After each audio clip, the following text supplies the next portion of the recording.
Salut à tous, c'est Solène, j'espère que vous allez bien. On se retrouve aujourd'hui dans cette nouvelle vidéo sur la chaîne pour un book haul qui va regrouper un petit peu les différents livres que j'ai pu acquérir depuis août dernier. Donc certains sont des livres que j'ai reçus pour mon anniversaire, d'autres que j'ai eu à Noël et puis d'autres que j'ai encore achetés entre septembre et décembre.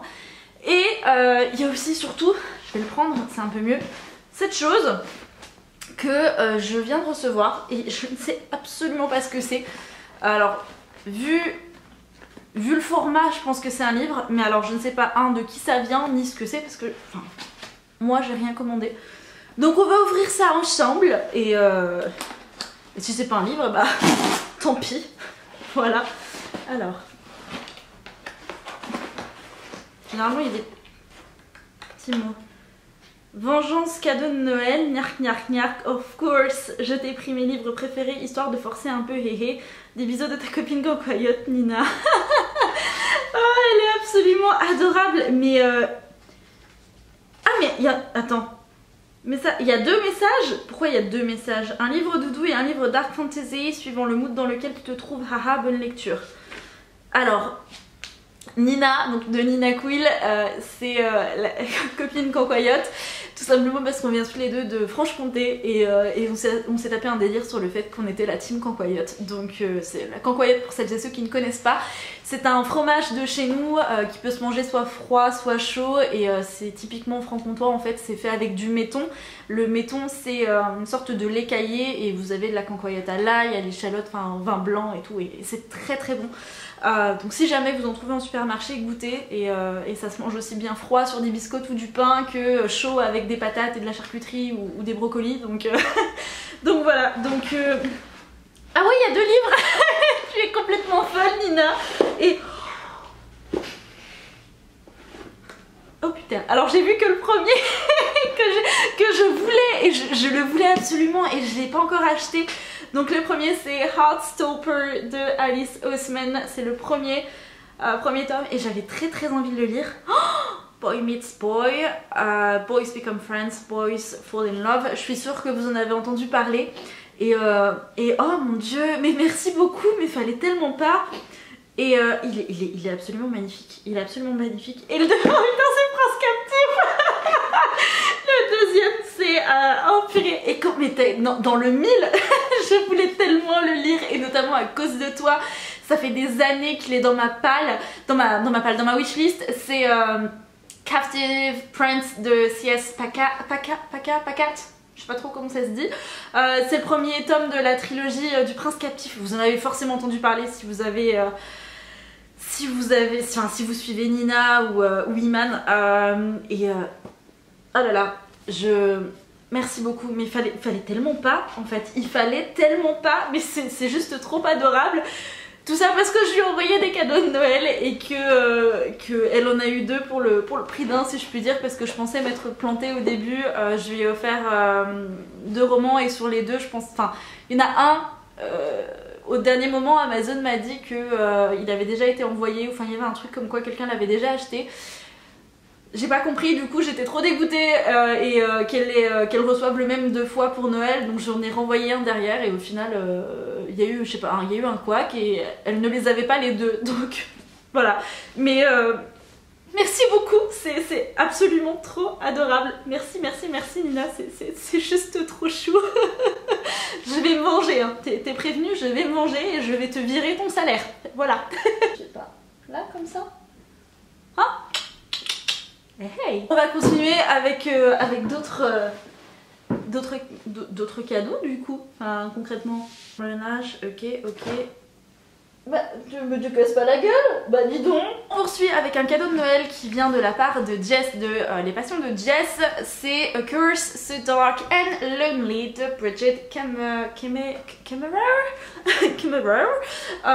qui est paru du coup chez Bloomsbury. Il est en hardback et c'est un livre qui reprend plus ou moins l'histoire de La Belle et la Bête. Encore une fois, si je ne dis pas de bêtises, il me semble que c'est une jeune fille qui va qui se retrouve obligée d'aider quelqu'un qui se transforme en bête. Voilà, donc c'est inspiré de La Belle et la Bête. C'est en plusieurs tomes, c'est le premier tome de la saga et forcément vous vous doutez que dans ma tête ça fait tout de suite écho, alerte rouge à Cotard. Donc j'ai hâte de voir ce que ça va donner. Il me fait quand même envie, hein. Il était dans ma wishlist depuis très longtemps, mais voilà, je sais pas pourquoi, je n'ai jamais osé sauter le pas, donc je suis très contente de ce cadeau bien évidemment. Et encore une fois un énorme merci à toi Jess pour cette petite pépite. Je fais un peu dans n'importe quel ordre, je vais vous présenter quelques cadeaux que j'avais reçus pour mon anniversaire. Le premier qui venait de l'une de mes meilleures amies, c'est Shielded de Kayleen Flanders, qui me faisait extrêmement envie depuis très longtemps. Je vous imaginez pas à quel point j'étais contente quand je l'ai reçu. C'est un bouquin qui me fait un peu penser à Throne of Glass, donc c'est quoi en français? C'est Kéléana l'assassineuse chez la Martinière. Kéléana tout simplement. Bref, la saga Throne of Glass de Sarah J Maas. Et en même temps ça me fait un petit peu penser plus ou moins, si je dis pas de bêtises, à Flame in the Mist de Renée Ahdieh. Pas pour l'univers fantastique qui est dépeint ici, mais plutôt pour la façon dont c'est construit. En tout cas, de ce que je sais par rapport au synopsis, c'est que ici il va être question d'une princesse qui aimerait davantage manier l'épée plutôt que d'aller épouser le prince du royaume voisin, qui en contrepartie de son mariage va aider le royaume de notre héroïne à survivre parce qu'il est en pleine guerre, etc. Et sur le chemin pour aller retrouver son fiancé, son futur époux, la princesse qui ne l'a jamais rencontré bien évidemment, se retrouve attaquée. Elle et son convoi sont attaqués et elle en est la seule survivante, je crois, si je dis pas de bêtises, et elle va apprendre de terribles secrets qui pourraient complètement changer la donne par rapport à son royaume et par rapport à cette guerre. Donc j'ai hâte de voir ce que ça va donner, ce qu'il a dans le ventre. Il y a le tome 2 qui devrait sortir courant 2021 si je me souviens bien de ce que j'ai lu, et il a l'air absolument génial. Voilà. Un autre cadeau de Jess, cette fois-ci pour mon anniversaire, c'est All the Stars and Teeth de Adelaine Grace. Il est absolument magnifique et je n'ai plus de batterie. Tuez-moi. Le problème de batterie étant réglé, j'espère que vous n'avez pas trop changé d'angle. On était à All the Stars and Teeth et c'est une histoire de princesse, de pirate et de sirène, et il me faisait vraiment très envie, et la couverture est absolument magnifique. Et si dans mes souvenirs, voilà, c'était la tranche qui était vraiment splendide. Je suis désolée, avec les éclairages vous devez pas voir grand chose, mais c'est une belle pépite. Et je crois que c'est Audrey du compte Bookstagram Luna Book Addict qui avait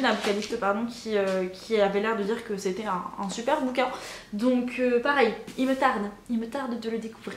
Avant-dernier cadeau d'anniversaire, offert également par une de mes meilleures amies, c'est Song of Wraith and Ruin de Ruthie-Anne A. Brown.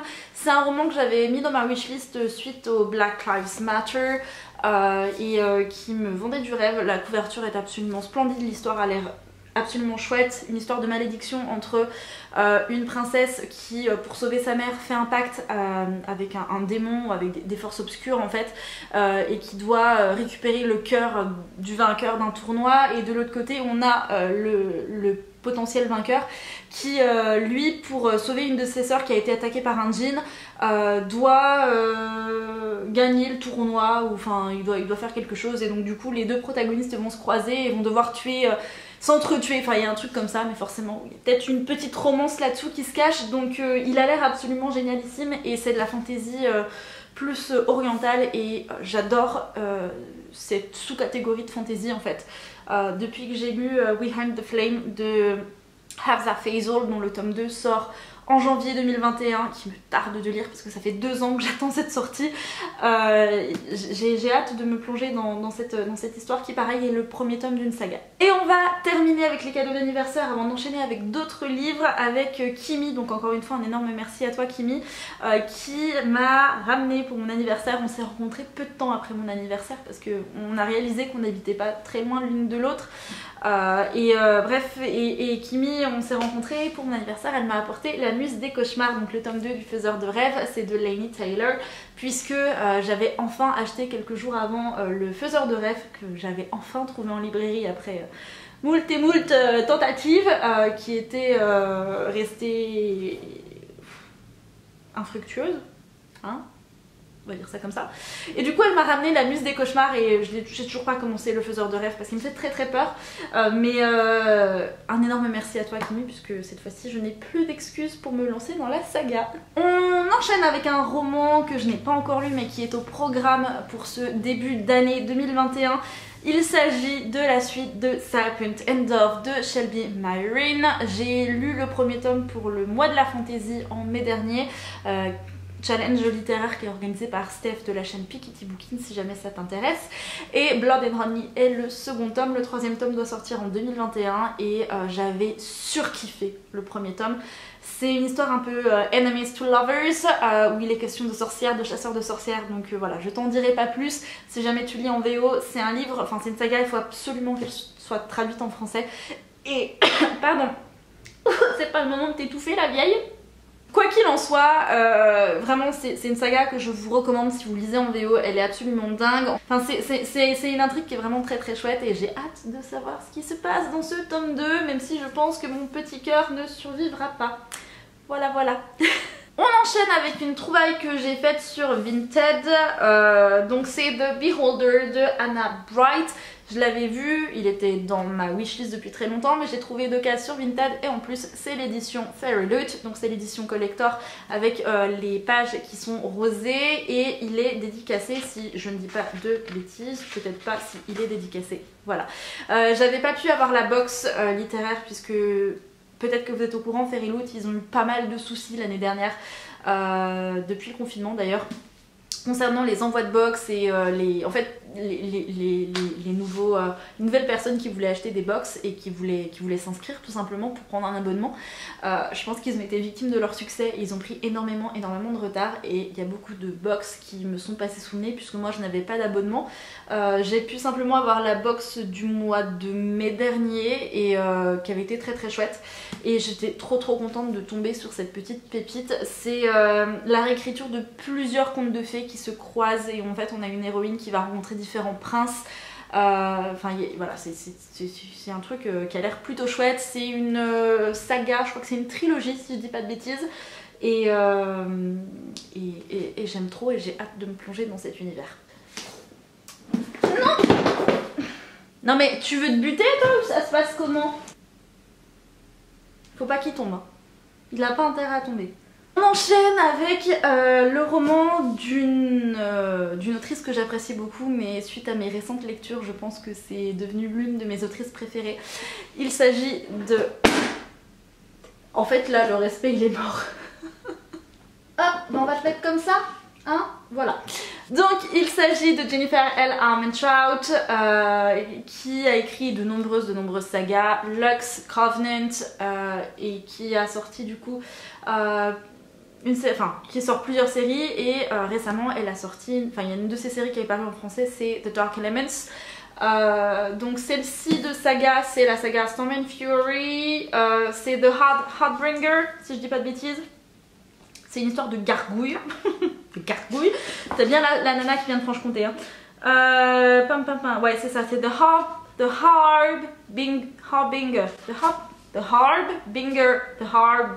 n'y a pas de B, The Harbinger. Le premier tome d'une trilogie qui me faisait énormément envie puisque j'ai eu des petits sneak peeks sur internet et elle me faisait vraiment de l'œil.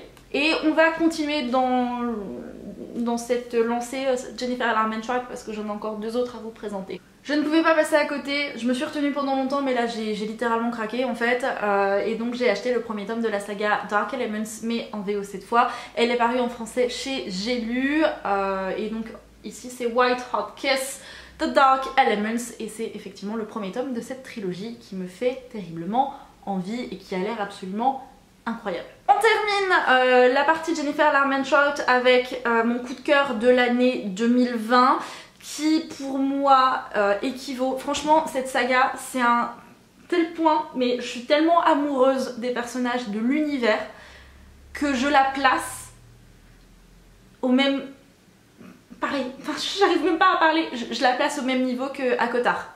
Vous connaissez mon amour pour ACOTAR, ça fait 4 ans maintenant que j'ai lu ACOTAR, 4 ans et demi et je n'ai jamais trouvé de saga qui à mon sens soit aussi bien. enfin une histoire dans laquelle j'ai eu j'étais tellement prise dedans, une histoire vraiment dans le même genre, parce que sinon il y avait les archives de Rochard, mais voilà, sinon ça compte pas vraiment, c'est pas vraiment le même genre, mais dans le même genre, même catégorie, la saga From Blood and Ash de Jennifer Armentrout, qui n'est pas encore sortie en français. Pour moi c'est un incontournable si vous lisez en anglais. Donc le tome 2 c'est Kingdom of Flesh and Fire, qui a été lu, qui a été surkiffé, qui a été adoré, qui m'a fait passer par tout un tas d'émotions, mais vous imaginez même pas, j'ai eu l'impression de lire Akomaf. J'ai crié, j'ai pleuré, j'ai eu la trouille de ma vie à certains moments. Je me suis dit putain, Poppy c'est une badass et tout, Poppy c'est notre héroïne. L'univers qui est créé ici il est absolument incroyable et j'ai qu'une hâte, c'est que cette trilogie, puisque le tome 3 sort en avril 2021, donc là concrètement ça va être l'heure de mon décès, une fois que j'aurai terminé la trilogie, je pense que je vais mourir sur place et j'ai hâte vraiment que cette saga elle sorte, parce que je ne comprendrai pas pourquoi elle ne sortirait pas en France. Concrètement elle est absolument incroyable. Incroyable. C'est un univers de fantasy qui est extrêmement bien développé. Il y a certains mythes de créatures mythiques qui sont repris, qui sont retravaillés, enfin c'est ouf, on a des personnages qui sont complètement badass, qui sont hyper drôles, hyper complets, tellement différents, et c'est un peu du enemies to lovers sans vraiment en être. Enfin, j'irai pas plus loin, mais voilà. J'ai pas les mots. On poursuit avec un incontournable. Je crois que les deux prochains romans que je vous présente, donc celui-ci et le suivant, sont des livres que je peux relire éternellement et que je relis quasiment tous les ans, voire plusieurs fois par an, ou alors seulement des extraits, des passages. Je l'ai en français ce bouquin et je l'avais pas encore en anglais sauf en e-book, et je le voulais vraiment en version papier. J'ai acheté The Deal de Elle Kennedy courant octobre, quand j'avais le moral à peu près au plus bas, et j'ai adoré relire ce bouquin qui est toujours autant un coup de cœur. Je pense que je pourrais pas l'expliquer. De la saga Off Campus, c'est celui que je préfère. Je voue un amour inconsidérable et incontesté pour Gareth Graham et pour Anna Wells, que je trouve absolument fantastique tous les deux, qui ont des valeurs absolument incroyables, et je sais pas, je l'aime d'amour, et ces personnages je les aime d'amour. J'ai continué à lire le spin-off, donc la saga Briar University. J'ai pas encore lu le tome 3, mais j'avais adoré les deux premiers tomes, surtout le deuxième, j'avais trouvé qu'il était génial.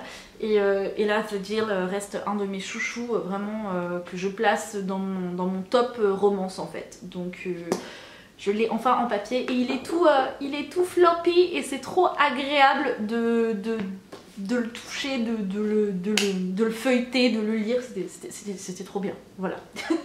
Et le deuxième roman que je peux relire et relire ou lire que des passages, des extraits, c'est les 3 premiers tomes des Étoiles de Nos Head.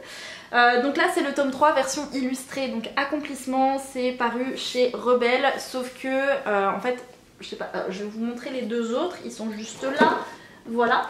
Donc je les ai, en fait les 3 ne sont jamais dans la même édition. Le premier je l'ai aux éditions Pygmalion, le deuxième c'était les éditions France Loisirs, et là du coup c'est Rebelle, sauf que en fait c'était une campagne Ulule pour pouvoir faire ce tome 3.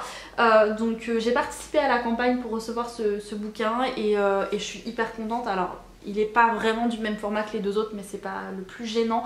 Il est absolument magnifique. J'ai relu le premier tome cet été des Étoiles de Nos Head, ou début septembre. J'ai adoré, parce que j'adore Leif Sutherland. J'aime énormément l'Écosse.